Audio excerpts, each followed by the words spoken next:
Everybody, it's Invicta. It is time for day 3 of Missing No Week to continue here. Thank you, Mosh Pit, for making this entire theme week possible by getting us past our last like streak goal. And it's been a doozy so far. We're on day 3, so let's see if it's going to continue or if maybe we get a banger run that we have not even seen before yet. So here's your amazing write-up of the day and also screenshot of the day submitted here on the Invicta subreddit by LeastAd4771.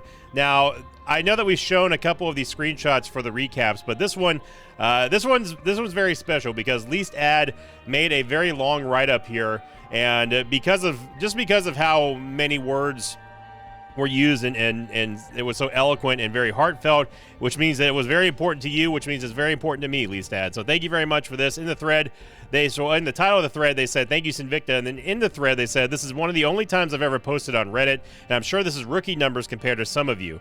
I just need Sinvicta to know how much he means to me. He has been a source of stability in my life for a very long time, probably 8 years at this point.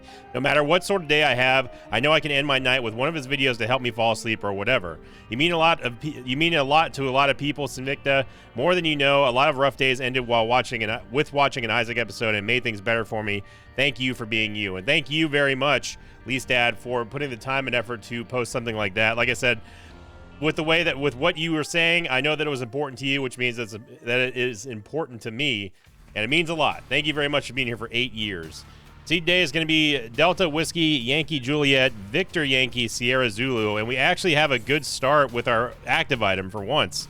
With us starting off with a crystal ball, and we are absolutely never going to get rid of that. So I'm going to go with the assumption that everyone's okay with us starting with a random Eden run to begin with anyway, and then after that, giving ourselves Missing No on the second floor. Is this a double item room, or is this one of them fake ones? Yeah, it's one of them fake ones. We got Astral Projection, which is going to give us it gives us a tears rate upgrade sometimes whenever we get hit. Well, actually, it's every single time we get hit, but it's not really an item that I care about too much about. Although I do believe it counts as a Devil Deal item for Missing No, so that's pretty good. We have the Reverse Justice card, which will give us 2 to 4 golden chests, which can be good. Normally, I'll be putting them in the secret room, but obviously not this time because of Missing No, which we have not given ourselves yet. But with us having the crystal ball here, this gives us an opportunity to kind of shine, especially given how important the active items have been so far now as we're on day 3 of Missing No Week. It's comforting to know that at least we have a little bit of an out.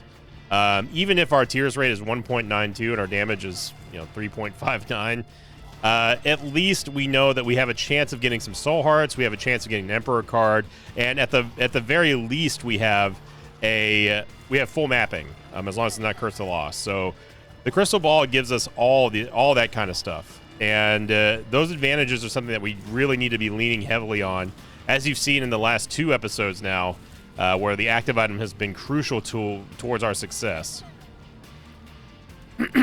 Now, it would be tempting for us to get something like Red Candle or Blue Candle, but the amount of mapping that we get from this and the amount of saved room.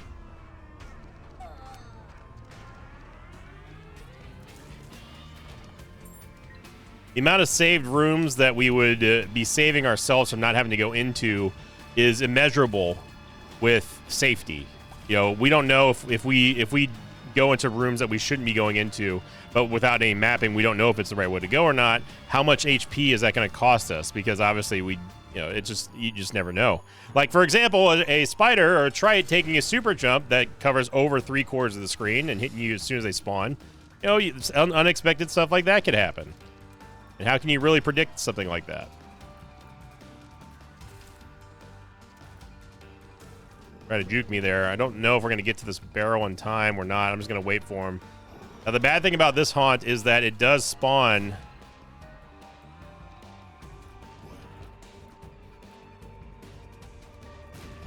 It does spawn spiders on top of doing the spread shot, so this is not a haunt that you can just sit back and kind of. You can't just sit back and infinitely dodge him. So we get a Tears upgrade, which is good, but obviously this is not going to matter because we're going to give ourselves Missing No on the second floor, and away we go.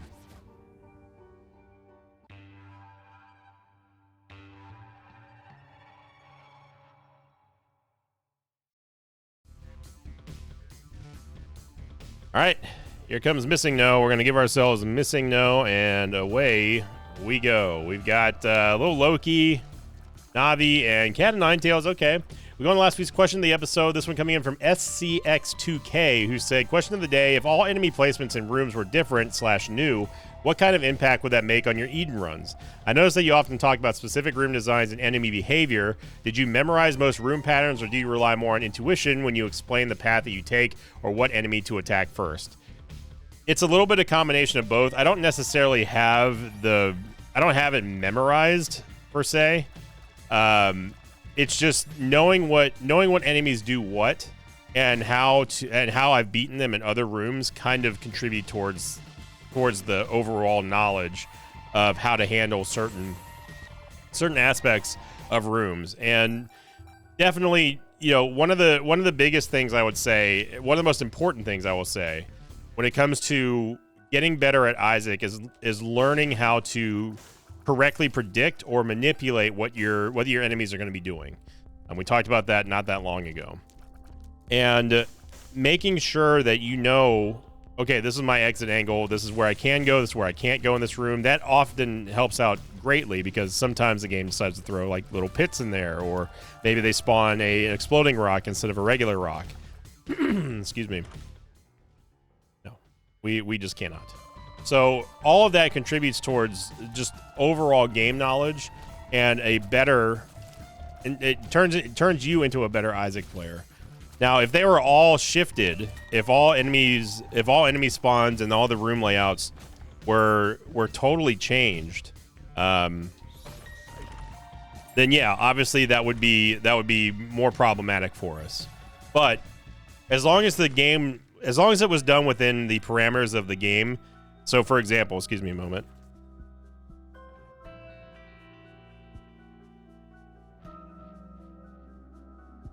Just got done having a snack, so it's my voice a little froggy. Sorry about that. I had to just clear my throat. So if all the enemy rooms and all of the enemy spawns in these rooms were to change by way of whatever is populating those rooms, or just how the rooms are laid out, that would have, I would say, for a player of my experience, it would have probably a little bit of significance, but not really a dangerous experience to the point of, oh my god, what are we gonna do? There used to be spiders in this room, now they're mini stros, like that sort of thing.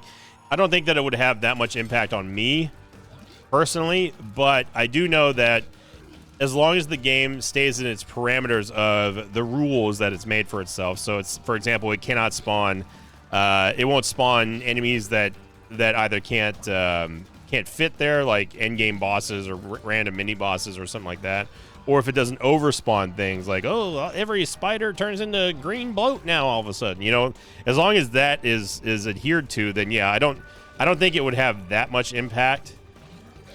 And to be honest, whenever I go alt path, it's kind of like that for me every single time, because I don't go alt path enough to have those things memorized.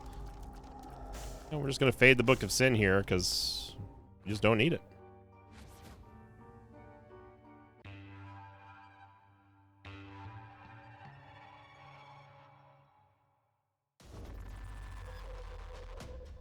And curse the XL.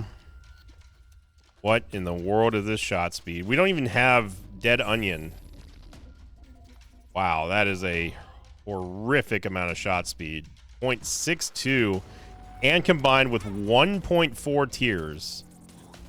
That is, and on top of that, 5.23 range. This is awful. So, on top of us getting the gift that is a Curse of the XL, we get this trash pile of a run here. I mean, this is terrible.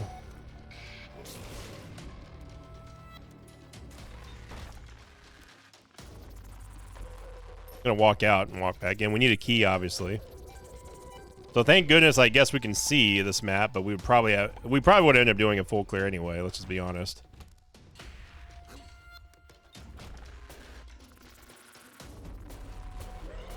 But thanks to the crystal ball, we know exactly where to go and where not to go. That would have been a real bummer to go all the way down there on that hallway and then find the trap room and then thinking like, oh, maybe there's a secret room that gets us to the shop. Nope. I have a planetarium here, but no Yaves. I'm not sure why keys have been such a problem on this run so far. We haven't had anything that inhibits it. The trinket, by the way, that we have is the broken Ankh, which has a chance of turning us into Blue Baby when we die. Hopefully, we'll never need it, but if it does happen, then we'll be glad that we have it. So I definitely want to go get to the planetarium. Planetarium items can be pretty good. There's no reason for us to go in that skinny room. I'm not going to go to the challenge room unless we unless we somehow find 0 keys on this level, which is definitely a big possibility. This is insane. Okay, 5 bombs is good.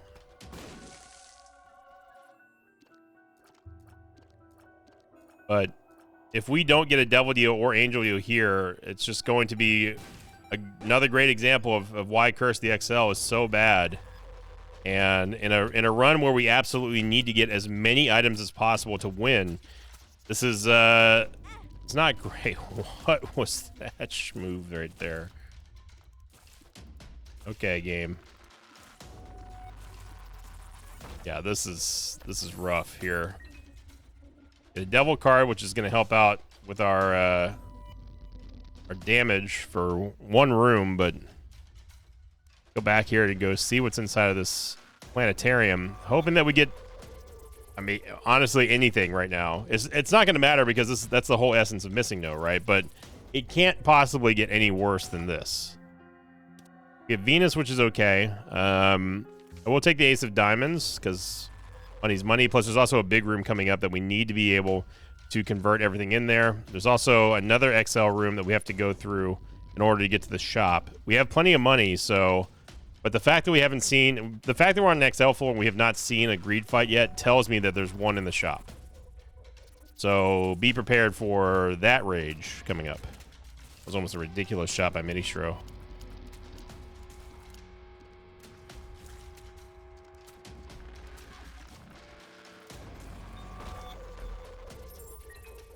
Double back. Let's just go to the shop now before we go anywhere else, because I have a feeling that we are going to... I'm almost guaranteeing we're going to see a greed fight here. Would not mind the counterfeit penny, although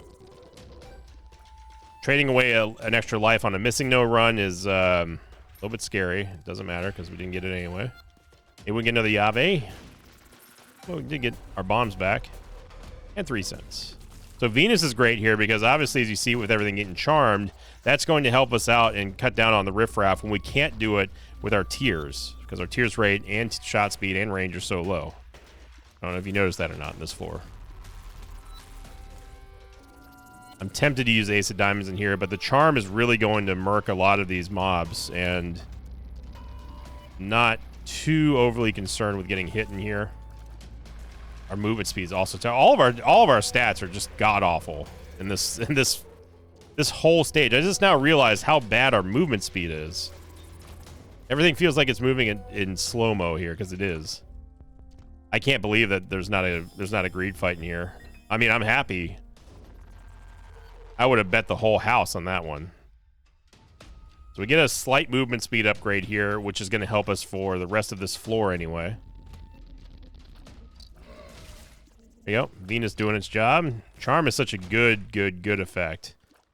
And 120 volt, it's a great item. Especially in a run where we're... And by the way, by a run, I mean the run that we're currently on. A run where we don't have a lot of stats to go in our favor right now. Okay, here's the big room here. We get another Soul Heart. Thank you, Crystal Ball. There's an absolute use of the Ace of Diamonds, although we're going to have to contend with these flies now.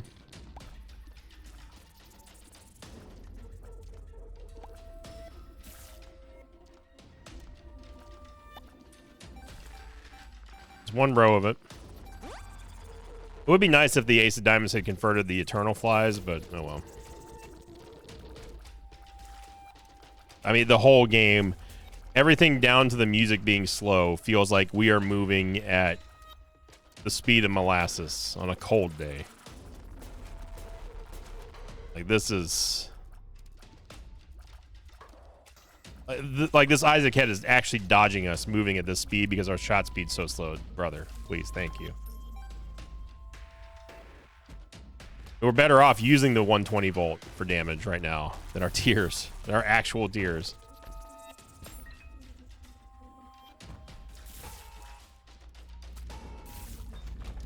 Okay, so let's hopefully get a good quality item in here just to help us through this run. Just in Judgment. Judgment's going to be a regular Judgment. Is this killing our damage from unequals power? Not that it really matters, because, again, all gonna be gone anyway. We get Fanny Pack, which is a good item, and we get Kidney Stone, which is a good item, sometimes. Okay. Here we go. Actually still have a chance for boss rush, somehow. Alright, we get a Tears upgrade, which is nice. Curious Paper is good, but not good enough. For what we're doing, I mean. Now, Ball of Tar is going to stop Gertie Jr. in her tracks, and will be a pretty proficient amount of defense for us. So 2 very clean boss fights there. We did get a range upgrade, and also, more surprisingly, we got to deal with the devil. And we're going to take both of these here. Gonna take the Bone Heart now, so it fills up the Bone Heart for free. And, yeah. That was, for an XL floor, it wasn't too terrible.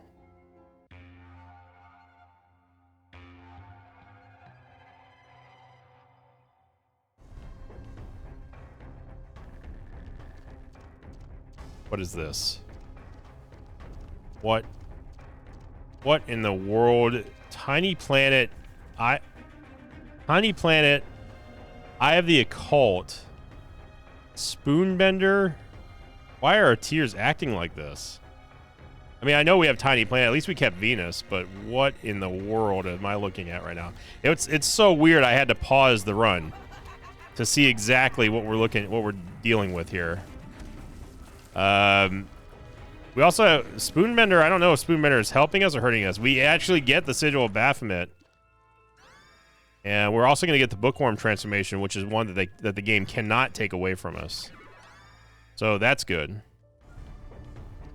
But what in the holy hell are we supposed to do with this build, Missing No? Now, I am very happy, of course, that we ended up getting Sigil of Baphomet. If there's one trinket that I definitely would have changed and replaced the Broken Ankh with our Get Out of Jail Free card, potentially anyway, it would have been the Sigil of Baphomet.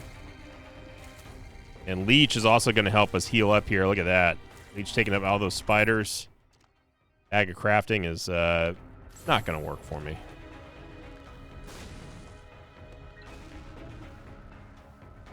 Get free entry into the Curse Room here. So far, so good. This run has not been...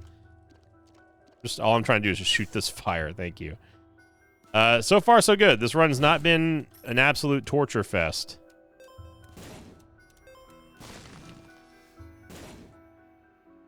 $73% for a deal with the devil chance here. Get more. Hey, we've got more HP than we know what to do with. That's a good thing. Good thing. Shot heights should be high enough to, yeah, and just go right over this. That is some bonkers tier height right there. So now with Sigil of Baphomet, we can just simply run over these guys. The Egglets. And that's going to extend the duration of the shield. Now is when our greed fight hits. So there's no way we escape this run with 0 greed fights. There's just none. Wow, I am shocked. Color me shocked. I am going to take the Broken Stopwatch. It's just another shop item that we can use. Maybe get rid of... There we go. Let's go ahead and get rid of that number. Okay.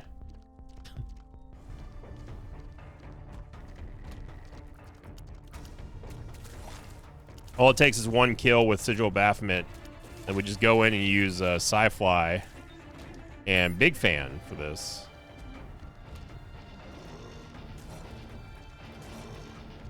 So Sigil Baphomet and the Crystal Ball are done deal. They're on the team permanently here in this run, despite us having Missing No. And Venus showing up again is great. I mean, it's just a coincidence, but I'll take it.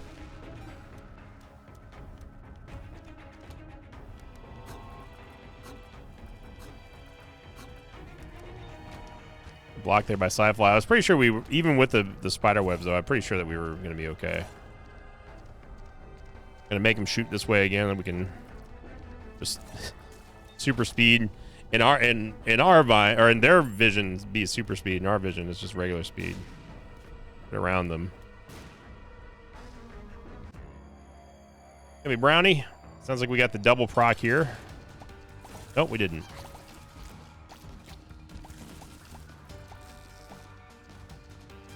And use the death card and then move in here with Sci-Fly. Remember, every time we kill an ad of brownies, it extends our duration of Sigil Baphomet. Yeah, we have absolutely nothing to worry about. 73% devil fail.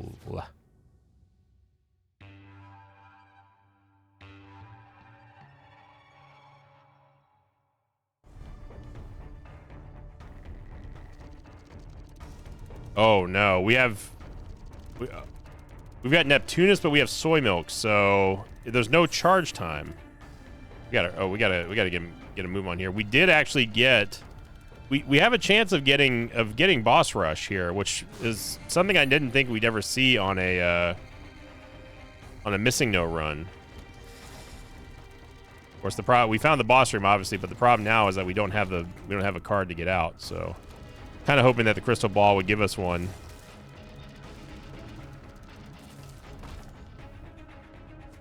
But this is pretty bonkers that we got Neptune and Soy Milk.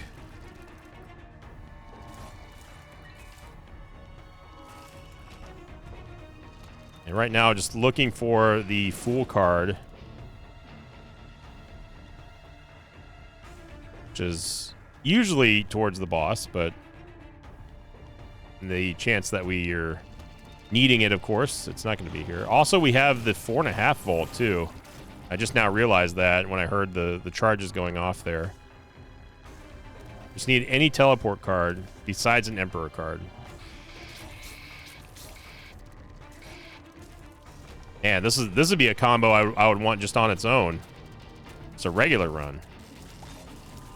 Sigil Baphomet again, even though we don't have any orbitals, this allows us to get up close and personal and just try to stack and stack and stack all the duration. There is a mini boss on this floor here, which means that we don't have to worry about a greed fight, but that's beside the point here. And the game looks like it did pretty much what it wanted to, and we are not going to get the boss rush because of the Fool card spawning in probably, yeah. So we have to book it all the way back to the boss room, and there's a shortcut here. No, we don't even touch secret room items. We have 20 seconds or so to get there. Gonna be close.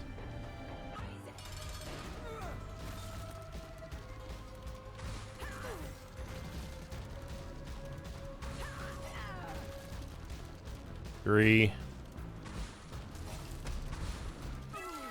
We got him right at the last second, but we have to give up our devil deal for it.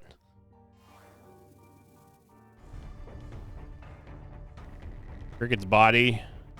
Ooh, Halo's great because it counts as an angel item. And this is also not going to cost us anything because the Halo is going to give us a full heal and heal up that bone heart. So that was an excellent pickup there.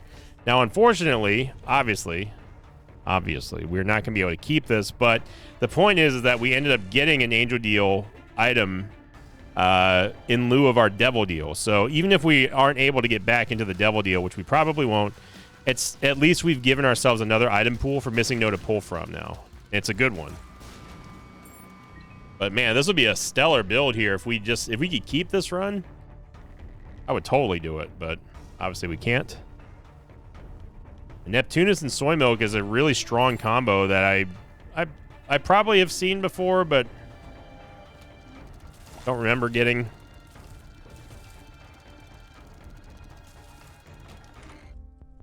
Then there's a Sharp Key, which we cannot afford.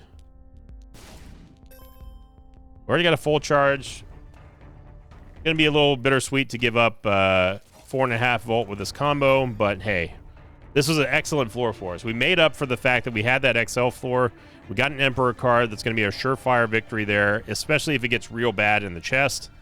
And we still, the All-Star, make no mistake about it, the All-Star right now and forever will be Crystal Ball.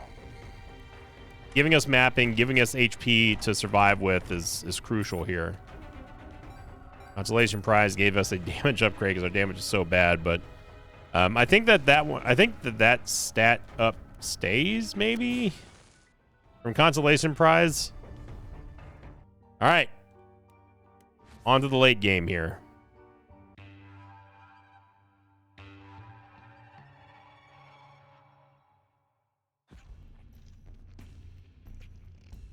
Oh, we got Brimstone, Ipecac, and oh, that's not good. Almond Milk. Shout out to Muttleyhead779 who said, "Hey, Invicta, YouTube is saying I'm a top 9% of viewers for you. Been watching every day for at least 2 years. Love every video you've made, and I will continue to watch your videos. Thank you very much, Muttleyhead." So this is bad. We need to get off of this floor immediately. Almond Milk and Brimstone do not go together. Well, let's put it this way. They do go together, but not when it's with Ipecac. Ipecac is the big problem here.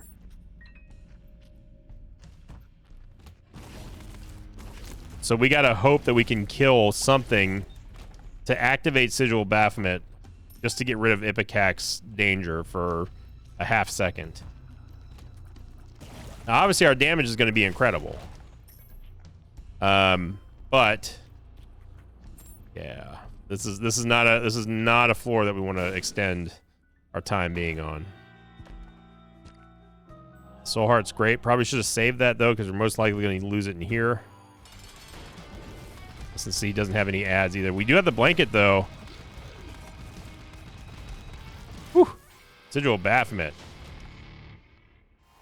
Then Soul gave us a full heal there, so that was a scary transformation.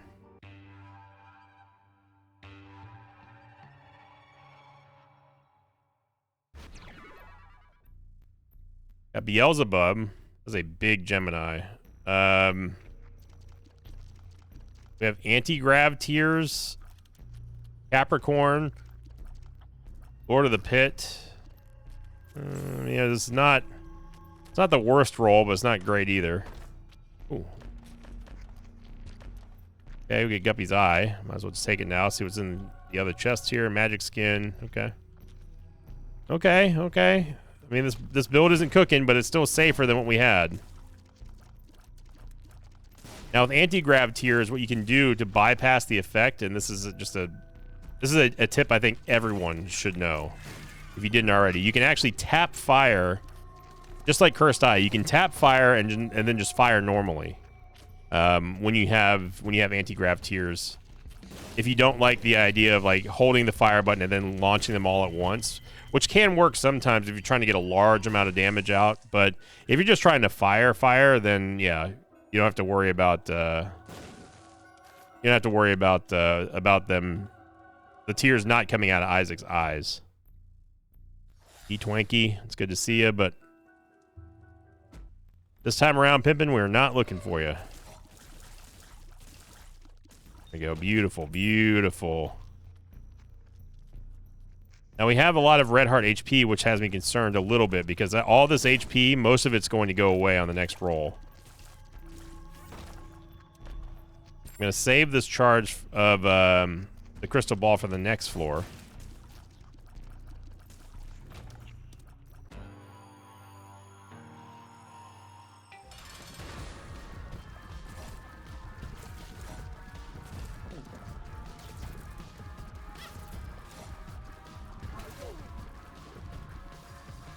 EFF and BBF is a big combo.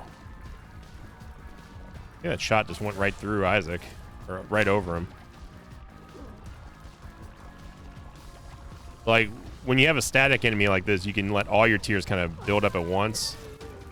You can do that if you'd like to. Athame is great. Purgatory is great. See if we can maybe sneak another Soul Heart here. Pound of Flesh is not good, even on a missing no run. No, thank you.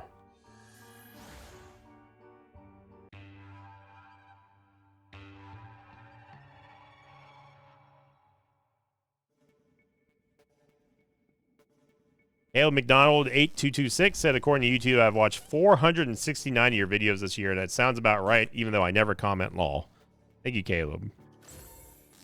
A lot of people, I've been seeing that quite often in the recaps. People say that they either don't realize how many videos of mine they've watched, or they're surprised at how many videos they've watched of mine. Grab this Yave, no luck upgrade. Got Mom's Knife, 9 lives, that's the big danger right there. That's the danger you gotta avoid. And 9 lives is bad because it does not give you, on the next reroll, it does not give you the HP back that it replaced. So we gotta hope that we don't get screwed on the next floor. All we gotta do is basically just have more than 2 HP. And because we're going straight to Blue Baby. This is the reason why Emperor cards are so important. Having to skip the entire final chest is huge. Just taking it nice and steady. Nice and steady. There we go.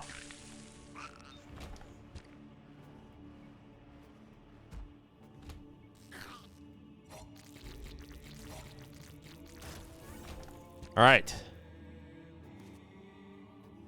Some big butt bombs, too. I really miss my Neptunus and Soy Milk combo, though. That was definitely the combo of the run so far. Wishful thinking for us to have Jupiter and then also have Black Powder, I gotta say, game. I'll be making some big-time plays here.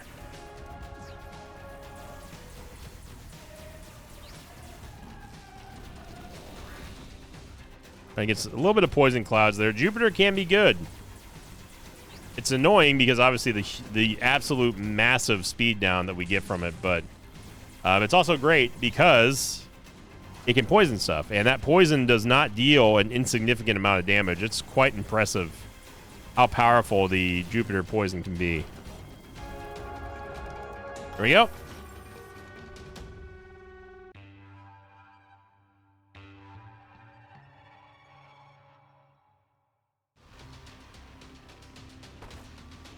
All right. What is this? What am I looking at here? We got Pluto again. We also have Marked. At least we don't have Cursed Eye. I will take Ghost Pepper. I will take, well, Steven. PhD doesn't really matter. And sure. We can get Conjoined. Why not? Tears Up is good. Get a Justice card here. And let's see if we can actually man it. Oh, we have Explosivo too.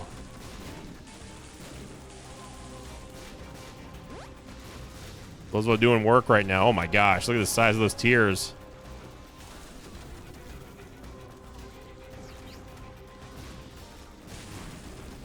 So we end up getting a softball here on day 3, thanks largely in part to us having the crystal ball, which was absolutely the only reason why that we were able to dominate that run there. So really proud of that run. It was good. It was very good. So for a missing no run on day 3, hey, I'm not going to ask for too much more than that. So thank you for watching, everyone. Again, one final time, shout out to everyone in the Mosh Pit who's been sharing their year-end wrap-ups and recaps. Please continue to do so. Seriously, I love the flurry of posts that we see on Reddit and in Discord and in the comments, people talking about how much they've watched my channel. It really makes me feel good, and also it just reassures that I am doing the right thing for many, many people out there, and I love doing what I do, and seeing these kind of posts make it all kind of real. I don't know if that makes sense to everybody. So again, thank you all very much. As always, I'll see you next time. Day 4, Missing No Week, coming up next. Thanks for watching this video. I'd like to thank some patrons of mine like Mr. Moneybags, Borkorb, Nicholas, and Seven Fangs. If you'd like to have your name read at the end of tonight's episode, check out my Patreon campaign, which you can find at patreon.com/Sinvicta.